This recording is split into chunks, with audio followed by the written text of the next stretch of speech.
Hey there, my friend, welcome. I'm Dr. Anthony Balduzzi, founder here at the Fit Father Project. In today's video, we're going to talk about an important topic, which are the 7 dangers of sugar and having a high amount of sugar in your diet and what actually happens, not just to your fat cells, we're definitely going to talk about that, but your body as a whole, everything from your brain to your immune system to your taste buds and even down to some links with cancer. So we're going to cover the real research in today's video to give you even more of a motivation to decrease the amount of sugar in your diet so you can live a long, lean, and healthy life for you and your family. So let's dive on in, get out your pen and paper, and let's talk about the 7 hidden dangers of sugar. FitFatherProject.com. All right, so when talking about sugar, the first place we need to actually look is the effect of sugar on the brain. And the fact of the matter is the research shows that sugar activates the same reward centers in our brain as a lot of hard drugs like cocaine and heroin. And here are actually some images of what your brain looks like on sugar. And a couple things here is that sugar is highly addictive for our brains. When we eat sugar, our brain craves more sugar. And that's bad because that creates a pattern where we continuously crave sugar constantly, and it creates these feedback loops in our brain where we want more, and it can create a true sugar addiction. That's a real thing. But also, the sugar gets in our brain and causes a lot of problems. They're now calling Alzheimer's disease and some of this age-onset dementia type 3 diabetes. It is a glucose-insulin resistance and sugar disease in the brain. So sugar can have a dramatic long-term impact on your brain health, on your memory, and can create addictive patterns. So this reason alone is enough to really kick sugar to the curb. And I don't think enough people talk about the brain stuff. We often talk about sugar and its effect on our love handles and our fat cells. But in here, this is actually far more important than your body fat, maintaining a healthy, sharp mind. So that's why we first got to look at the brain. The next thing is your energy levels. When we eat sugar, it leads to a massive rise in blood sugar. You know, we eat foods that have sugar, they get broken down and they get released into the bloodstream, and then our blood sugar levels rise. And when our blood sugar levels rise, that causes our body to compensate. We have to release a lot of insulin, which is the storage hormone that takes that sugar out of the blood and puts it into our metabolically active tissues, our muscles, our fat cells, our liver. It stores it. And when we have this massive spike in sugar, we get this sugar buzz. And then our body releases tons of insulin to kind of counteract that, and then we get this big drop in blood sugar. And what happens is we end up having blood sugar levels that look like a roller coaster. They go up and they go down and up and down. And ultimately, that's what our energy levels look like when we have a high sugar diet. We have peaks and then we have crashes. And when we have a crash, what do you think happens? We start craving more sugar to get those peaks back up. And this can create a terrible thing for your energy levels. What you want, obviously, is elevated and sustained energy every single day, where it's just constant. And that means we got to keep our blood sugar constant. So that means we want to eat lower sugar foods and just healthy foods. The sugar that we do have in our diet should come from natural sources. Things like healthy fruits, like berries. Yes, they have sugar in them, but they're balanced out by some of the fiber. And we're also eating these foods with other foods that give a balancing effect on the blood sugar. So energy levels go all out of whack when we have sugar, but the also thing I want to talk about is your immune system. For lack of a better term, when you eat sugar, the research shows that sugar makes your immune cells pretty much act like they're drunk. It suppresses the immune system. In a petri dish, when you add a bunch of sugar to some white blood cells, they get tired, lethargic, they don't move around as well, they don't detect pathogens, they don't fight off things as well. So if you're a person who finds that you or someone in your family gets sick very often, a high sugar diet is someplace to really look, because your immune system functions great when your blood sugar is balanced, when you're not having a high sugar diet. And if you want to get sick, the fastest way to do it is to not sleep and eat a high sugar diet. Bar none. It's really going to, decrease your immune system, and that's something that all of us don't want. Next thing, we will talk about fat cells. So when we eat high sugar foods, they're not very satiating. So unlike healthy proteins, carbs, and fiber, those foods keep us full. When we eat broccoli and a piece of salmon, we're full for a long time.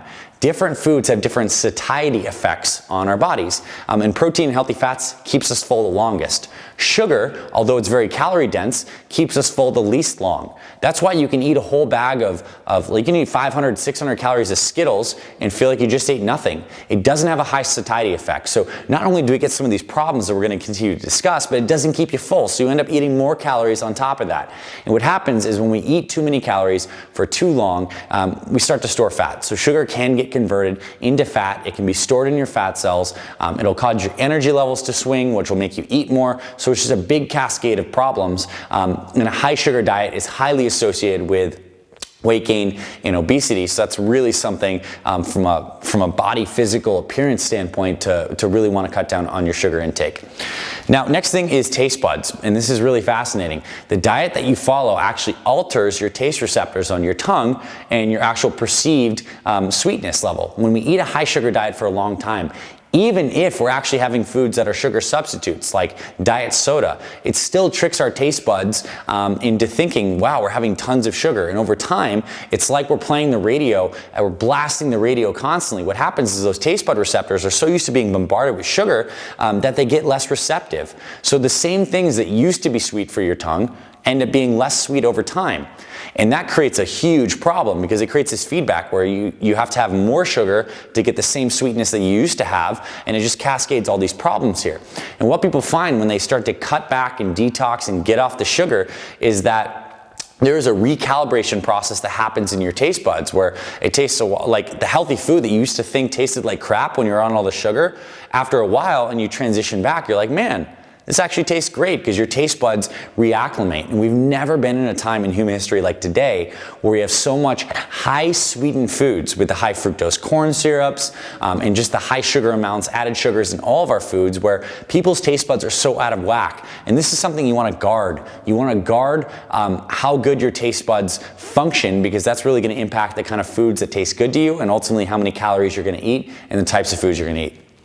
Next, talk about your liver. So your liver, a lot of people don't give it enough credit because it's one of your body's main metabolic organs.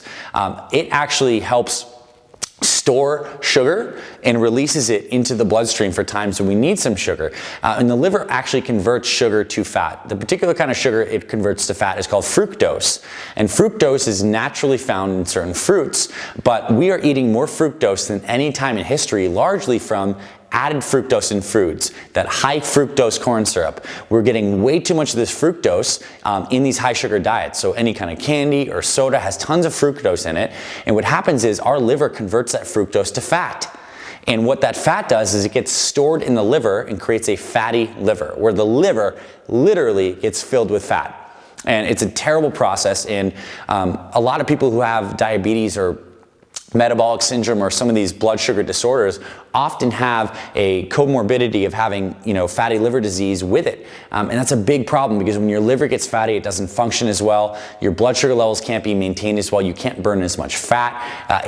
Everything spirals down from there. So we want to make sure our livers are healthy, and the best way to do that, besides, not exposing your liver to toxins through medications, high amounts of alcohol, etc., is to eat a low sugar diet and make sure you're not eating too much fructose. And the best way to do that is really to cut the candies, the sodas, and all that crap.